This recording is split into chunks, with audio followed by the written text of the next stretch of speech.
Morning everyone. Again welcome to my YouTube channel. तो last 3 video में हमने socialism of Europe के बारे में डिस्कस कर लिया है। आज हम लोग एक नया टॉपिक के साथ चलेंगे जो कि चैप्टर 2 से ही रिलेटेड है, लेकिन एक अलग टॉपिक की तरफ हम बात करेंगे जिसका नाम है रशियन रेवोल्यूशन। तो अब हम देखेंगे कि कैसे, देखिए एक चैनलाइज करते हैं ना कि फ्रांस से एक रेवोल्यूशन यूरोप में पहुंचा, अब वही रेवोल्यूशन रसिया में पहुंचता है। तो रसिया में क्या होता है, उस वक्त के जो राजा थे वो क्या करते हैं, वहाँ का इकोनॉमिकल सिचुएशन क्या होता है, सोशल सिचुएशन क्या होता है, वहाँ पर लोगों की स्थिति क्या होती है, तो इन सारी बातों को जिक्र हम इस वीडियो में करेंगे।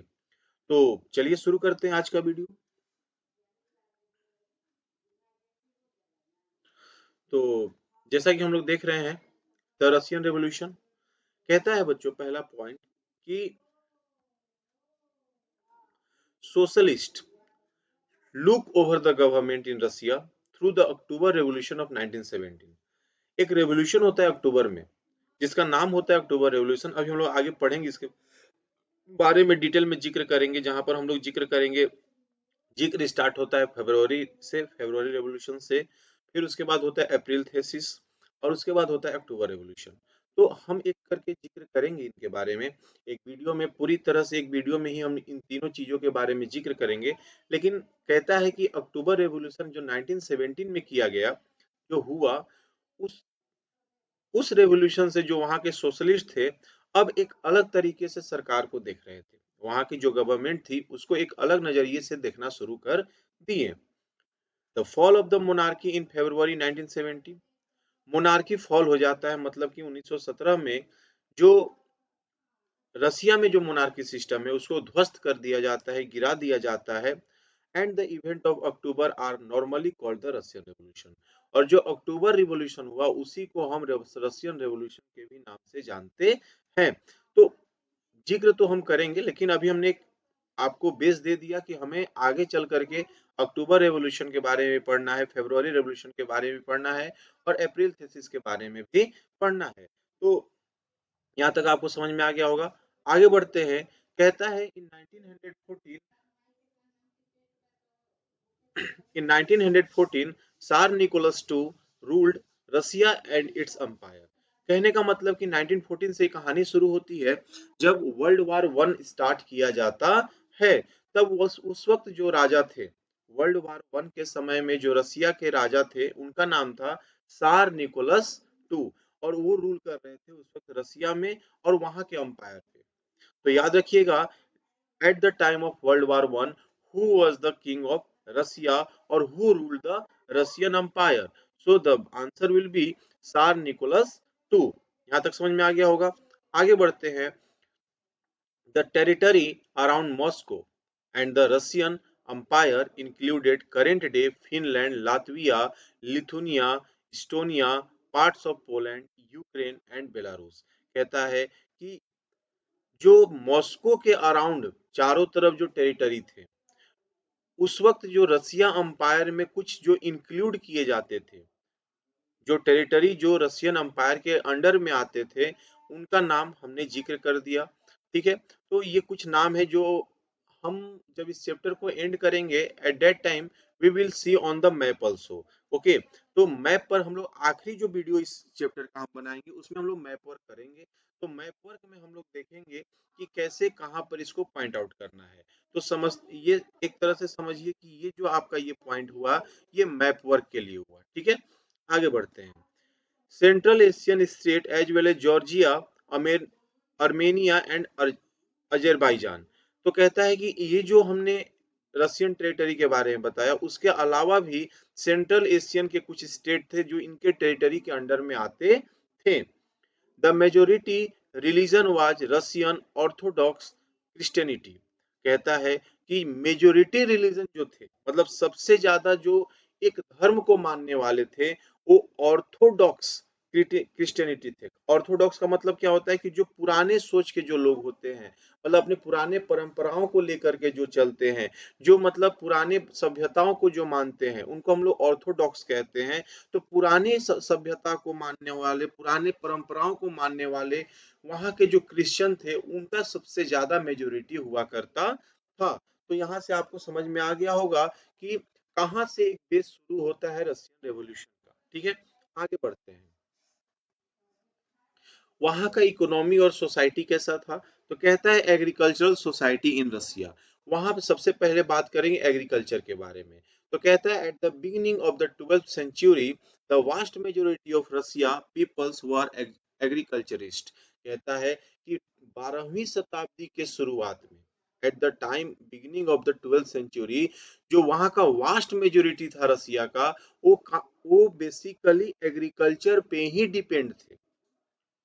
मतलब कि अगर हम डेटा के बारे में बात करें, जैसे कि हमारे देश में भी, इंडिया में भी, eight the time of independence more than 75% people जो थे, पॉपुलेशन जो थी, वो एग्रीकल्चर पर डिपेंड थी। उसी प्रकार 12वीं शताब्दी के शुरुआत में रसिया के जो पॉपुलेशन थी, जो मेजोरिटी थी, वो बेसिकली क्या थी?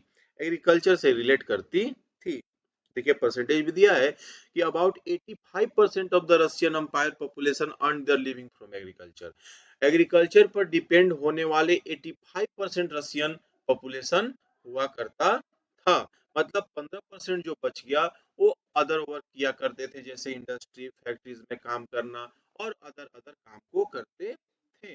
Cultivators produce for the market as well as for their own needs. कहता है जो कल्टीवेटर्स थे, जो एग्रीकल्चर में जो कल्टीवेटर्स थे, वो क्या करते थे? वो खुद के लिए भी भोजन का उपयोग करते, मतलब जो भी उपजाते थे, जो भी क्रॉप्स को वो लोग क्या करते थे? कल्टीवेट करते थे। वो अपने लिए भी करते थे और मार्केट के में बेचने के लिए भी किया करते थे। ठीक है। Russia was a major exporter of grain. Grain का मेजर एक्सपोर्टर कौन हुआ करता था? रसिया। ठीक है। तो ये था एग्रीकल्चरल सोसाइटी, जहां पर 85% लोग डिपेंड हुआ करते थे पूरी तरह से एग्रीकल्चर पर। तो यहां तक समझ में आ गया होगा। आगे बढ़ते हैं। स्टार्टिंग ऑफ इंडस्ट्री इन रसिया। अब रसिया में हम जो बोले ना कि 85%, जो 15% जो बच गए, उनमें कुछ लोग, कुछ परसेंटेज ऐसा था जो इंडस्ट्री पर क्या करते?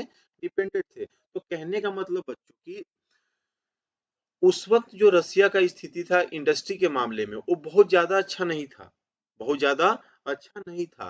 तो उसको भी सुधारा जा रहा है यहाँ पर। कैसे? कि industry was found in a pocket. Pocket का मतलब कि बहुत ही कम, बहुत ही कम, मतलब दो चार इंडस्ट्रीज हुआ करते थे। Prominent industrial area were Saint Petersburg and Moscow. Saint Petersburg और मॉस्को ही एक दो ऐसे स्टेट थे जहां पर इंडस्ट्रियल एरियाज को देखा जाता था, इंडस्ट्रीज को देखा जाता था। मतलब इसके अलावा आपको रसिया में कहीं पर भी आपको देखने को इंडस्ट्रीज नहीं मिलेंगे। Many factories were set up in the 1890s when Russia's railway network was extended and foreign investment in industry increased। कहता है कि 1819 में बहुत सारे फैक्ट्रीज को क्या किया गया? रसिया में सेटअप किया गया। तब जबकि रसिया में जो रेलवे नेटवर्क है उसको फैलाया गया, एक्सटेंड करने का काम किया गया। मतलब कि रेलवे नेटवर्क पर डिपेंडेंट थे वहां के industries. And foreign investment in industry increase. जब दो चीजें हुई, पहला, जब रेलवे नेटवर्क को क्या किया गया? एक्सटेंड किया गया। और दूसरा, जब फॉरेन इन्वेस्टमेंट को इंडस्ट्री में इंक्रीज किया गया, तब जाकर के 1890 में बहुत सारे फैक्ट्रीज को वहां पर सेटअप किया गया। Coal production doubled and iron and steel output quadrupled. कहता है कि जो कोल प्रोडक्शन था वो डबल हो गया। आयरन और स्टील प्रोडक्शन जो था 1/4, मतलब 1/4 के रेट से क्या होने लगा? बढ़ने लगा। मतलब क्वार्टरली कह सकते हैं, क्वार्टरली के हिसाब से वो बढ़ने लगा। By the 1900 in some areas factory workers and craftsman were almost equal in number. कहता है कि 1900 तक जो फैक्ट्री वर्कर्स थे, जो क्राफ्ट्समैन थे, वो एक बराबर, एक नंबर्स में क्या थे? इक्वल थे। मतलब कि अगर अगर दो क्या हुआ करते थे? दो अगर वर्कर्स, फैक्ट्री वर्कर्स हैं, तो दो आपके क्या होंगे? 2 आपके क्राफ्ट्समैन भी हुआ करेंगे, मतलब दोनों का स्थिति क्या था, बराबर हुआ था, नंबर ऑफ इक्वल नंबर में हुआ करते थे। Industry was the private property of industrialist. Industry जो था ना प्राइवेट ओनरशिप पर था, इंडस्ट्रियलिस्ट का वो प्राइवेट ओनरशिप हुआ करता था किस चीज पे, इंडस्ट्री पे। ठीक है, जैसे कि हम लोग रशियन इसमें सोशलिज्म ऑफ यूरोप में भी हम लोगों ने देखा, क्या देखा कि वहां का जो लैंड था, वहां का जो इंडस्ट्री था, वहां पर क्या था, प्राइवेट ओनरशिप चलता था। तो यहाँ पर भी रसिया में भी कहानी वही था कि जो इंडस्ट्री था वो प्राइवेट ओनरशिप के हाथ में हुआ करता था। The government supervised large factories to ensure minimum wages and limited hours of work। कहता है कि जो गवर्नमेंट थे वो सुपरवाइज करते थे लार्ज फैक्ट्रीज को, ताकि क्या कर सके, इंश्योर कर सके minimum wages and limited hours of work, मतलब कितने घंटा काम करना है और उनको कितना वेजेस दिया जाना चाहिए। इसको इंश्योर करने के लिए जो वहां की सरकार थी वो फैक्ट्रीज को क्या करती थी, सुपरवाइज करने का काम करती थी। तो यहाँ तक समझ में आ गया। The working day was sometimes 15 hours compared with 10 to 12 hours in factories। मतलब जहां पर 10 से 12 घंटा हुआ करते थे, अब वर्किंग आवर्स कभी कभी समटाइम्स 15 घंटा, मतलब जैसे 1 वीक में 7 डेज हो गए, तो 7 डेज में कभी 4 दिन 10 से 12 घंटा हम काम किए, तो 3 दिन जो हुआ कभी कभी 15 घंटा भी काम किया जाता था। मतलब कि कोई भी हिसाब नहीं था कि how much time they have to work, there no fixed working hour. मतलब कि अगर हम रख लें ऑन एन एवरेज, तो every day they have to work for minimum 11 to 12 hours. Okay, तो यहां तक आपको समझ में आ गया होगा। चलिए, ठीक है, तो अभी हमने क्या देखा कि दो चीजों के बारे में, कि इंडस्ट्री कैसे रसिया में बढ़ना शुरू हुआ, उस वक्त एग्रीकल्चरल इकोनॉमी कैसा हुआ करता था। तो इस बारे में हमने देखा इकोनॉमी एंड सोसाइटी के बारे में। अभी इकोनॉमी एंड सोसाइटी पर एक दो पॉइंट्स और भी हैं, तो हम लोग इसको नेक्स्ट वीडियोस में बात करेंगे। तो आज के लिए इतना ही, मिलते हैं नए वीडियो में नए तरीकों के साथ। तो चलिए आज के लिए इतना ही। जय हिंद, जय भारत।